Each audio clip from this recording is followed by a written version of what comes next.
Assalamualaikum warahmatullahi wabarakatuh. Selamat pagi adik-adik. Waalaikumsalam, selamat pagi juga Bu. Baik, kembali lagi bersama Ibu di mata pelajaran biologi. Di sini sebelumnya Ibu izin bertanya terlebih dahulu, bagaimana kabarnya kalian hari ini? Baik, Bu. Alhamdulillah. Semoga kalian selalu dalam keadaan yang sehat dan tetap semangat ya. Baik, sebelum memulai mata pelajaran kali ini, kita berdoa terlebih dahulu ya. Berdoa di dalam hati mulai. Selesai. Setelah itu, Ibu akan mengecek daftar hadir kalian terlebih dahulu ya.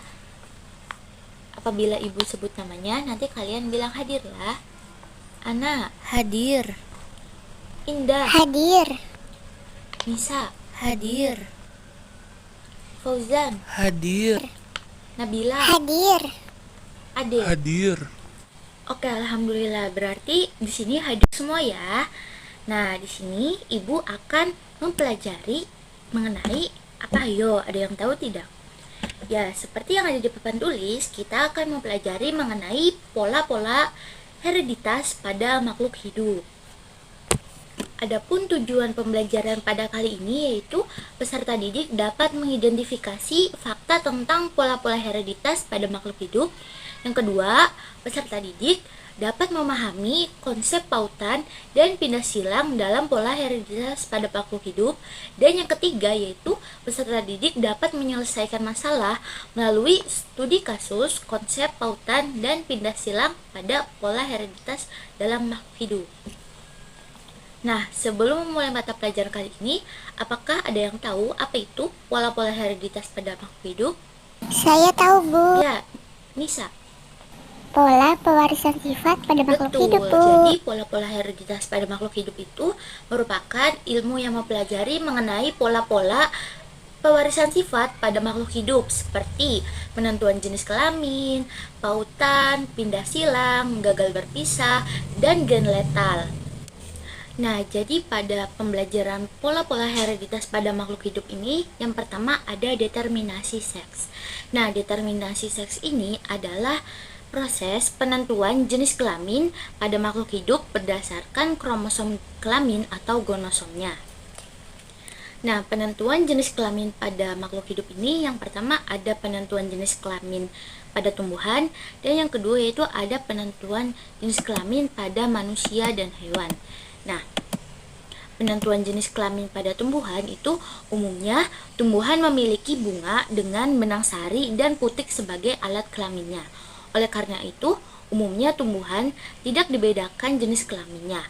Namun, pada beberapa tumbuhan dapat dibedakan antara jantan atau betina sesuai dengan sistem kromosom XY. Nah, tumbuhan jantan itu memiliki gonosom XY dan tumbuhan yang betina itu memiliki gonosom XX, misalnya pada tanaman salak.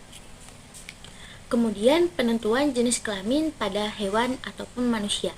Nah, pada penentuan jenis kelamin pada hewan atau ataupun manusia ini yaitu ada tipe XY, di mana pada tipe XY ini hewan yang memiliki jenis kelamin laki-laki maka akan memiliki kromosom XY, dan hewan yang akan memiliki jenis kelamin perempuan itu akan memiliki kromosom XX.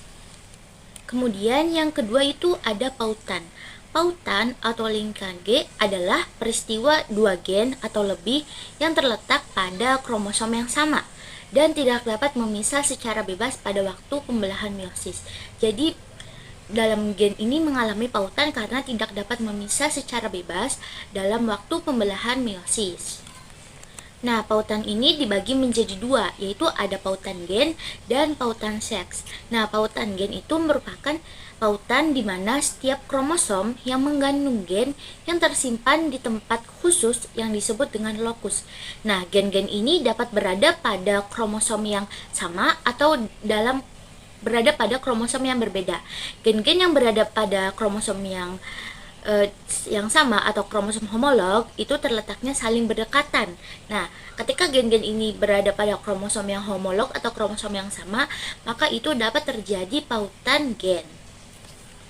Kemudian ada pautan seks. Nah, pautan seks ini merupakan peristiwa yang terdapat di dalam gen yang kromosom kelaminnya yang sama. Jadi, apabila gen itu terletak di dalam kromosom kelamin yang sama, maka dapat terjadi pautan seks atau seks linkage. Nah, gen-gennya ini disebut dengan gen-gen yang terpaut seks atau sex linked gens. Oleh karena itu, kromosom X akan memiliki panjang yang lebih panjang dari kromosom Y. Kemudian jumlah-jumlah gen yang terpaut dari kromosom X lebih banyak daripada gen-gen yang terpaut dari kromosom Y, sehingga dapat menyebabkan terjadinya pautan seks. Kemudian pola hereditas yang ketiga yaitu pindah silang atau crossing over. Pindah silang adalah peristiwa pertukaran segmen kromatid yang bukan saudaranya dari sepasang kromosom homolog. Pindah silang ini dapat terjadi saat pembelahan meiosis 1, yaitu pada akhir profase 1 atau pada awal metafase 1. Adapun faktor-faktor yang mempengaruhi peristiwa pindah silang ini yaitu ada jarak antar gen-gen yang terangkai, lalu ada suhu, umur, zat kimia, dan jenis kelamin. Nah, pada faktor jarak antara gen-gen yang terangkai ini, di mana semakin jauh letak suatu gen dengan gen yang lainnya, maka semakin besar kemungkinan terjadinya pindah silang. Kemudian yang kedua yaitu suhu. Nah, apabila suhu di atas atau di bawah suhu normal, maka akan memperbesar kemungkinan terjadinya pindah silang. Kemudian ada yang ketiga ada umur, di mana semakin tua umur individu, maka semakin kecil pula terjadinya peluang dari pindah silang. Kemudian ada zat kimia. Zat kimia tertentu itu dapat memperbesar kemungkinan terjadinya pindah silang. Kemudian yang kelima ada jenis kelamin, di mana pindah silang ini umumnya terjadi pada individu yang jantan dan betina, tetapi pada ulat sutra hanya terletak pada individu yang jantan yang mengalami pindah silang. Demikian pula pada lalat buah, itu hanya individu yang jantan itu yang dapat mengalami pindah silang. Seperti itu. Nilai pindah silang ini dapat dihitung dengan cara menghitung NPS sama dengan jumlah rekombinan dibagi jumlah total keturunan dikali 100%. Nah, di sini ada contoh soal, yaitu di mana pada persilangan lalat buah jantan yang memiliki sifat bermata merah dan memiliki sayap normal yang disimbolkan dengan genotip P besar, P besar, V besar, V besar, dengan lalat buah bermata ungu dan memiliki sayap yang keriput yang disimbolkan dengan genotip P kecil, P kecil, V kecil, V kecil, didapatkan keturunan sebagai berikut. Jumlah mata merah sayap normal berjumlah 38,382 ekor. Kemudian jumlah individu dengan mata merah dan sayap keriput atau P besar, P kecil, V kecil, V kecil itu sama dengan 16 ekor. Kemudian jumlah individu yang memiliki sifat mata ungu bersayap normal atau P kecil, V besar, V kecil yaitu 22 ekor. Dan jumlah individu yang memiliki mata ungu dan sayap keriput itu atau P kecil, V kecil, V kecil, V kecil itu sebesar 353 ekor. Nah, pertanyaannya yaitu berapakah persentase kombinasi parental, rekombinan, dan nilai pindah silang pada persilangan tersebut? Ada yang tahu jawabannya? Nah, mari kita cari tahu.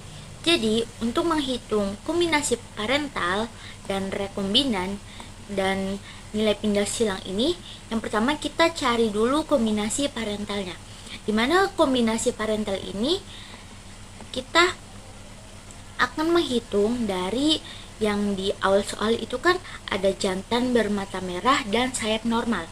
Berarti merah dan sayap normal ditambah betinanya yaitu sayap bermata ungu dengan sayap yang keriput. Berarti ditambah ungu keriput.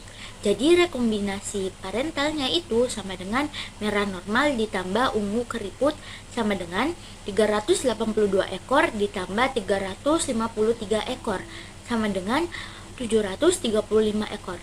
Dan untuk rekombinannya yaitu ada merah keriput ditambah ungu normal sama dengan 16 ditambah 22 sama dengan 38 ekor. Kemudian untuk jumlah total keturunannya berarti nilai dari kombinasi parental ditambah rekombinan sama dengan 735 ditambah 38 sama dengan 773. Kemudian karena dari soalnya ditanyakan berapa persentase kombinasi parental, rekombinan, dan nilai pindah silang, maka caranya yaitu persentase kombinasi parental sama dengan nilai kombinasi parental itu kan 735 per jumlah total keturunannya itu kan 773 dikali 100% sama dengan 95,1%. Kemudian untuk persentase rekombinannya yaitu nilai rekombinan itu kan 38 dibagi nilai total jumlah keturunannya yaitu 773 dikali 100% sama dengan 4,9%. Kemudian untuk nilai pindah silangnya yaitu jumlah rekombinan yaitu kan sebanyak 38 per 773 atau jumlah total keturunannya dikali 100% sama dengan 4,9%. Jadi jawabannya untuk persentase kombinasi parental sebesar 95,1%, persentase rekombinan sebesar 4,9%, dan nilai pindah silang sebesar 4,9%. Nah, setelah mempelajari nilai pindah silang dari contoh soal yang telah dicontohkan, kemudian Ibu akan menjelaskan mengenai penugasan atau lembar kerja peserta didik. Jadi pada lembar kerja ini kita akan mempelajari mengenai studi kasus, konsep pautan, dan pindah silang pada makhluk hidup, di mana nanti kalian itu dibagi menjadi 3 orang dalam satu kelompoknya. Kemudian nanti dari 3 orang itu ditentukan salah satu siswa yang menjadi ahli materi. Jadi siswa yang pertama itu sebagai ahli materi pautan gen atau pautan autosom. Siswa yang kedua itu merupakan ahli materi dari pautan gonosom atau pautan seks, dan siswa yang ketiga yaitu ahli materi dari pindah silang. Setelah itu nanti kalian masing-masing siswa tersebut dalam satu kelompok itu menjawab 3 pertanyaan dari LKPD ini. Pertanyaannya ini berupa permasalahan yang diturakan dalam bentuk soal.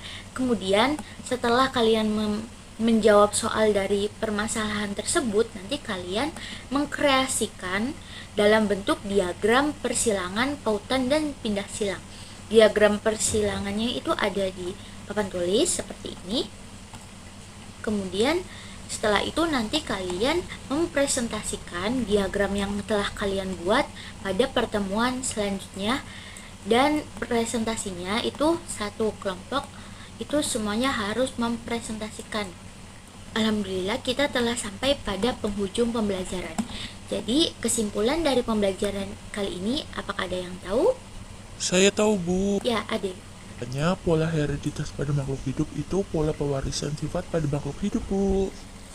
Ya, betul. Jadi kesimpulan pada pembelajaran kali ini yaitu di mana pola-pola hereditas pada makhluk hidup merupakan pola-pola pewarisan sifat yang dimiliki oleh makhluk hidup, yaitu terdiri dari pautan, lalu pindah silang, gen letal, dan gagal berpisah.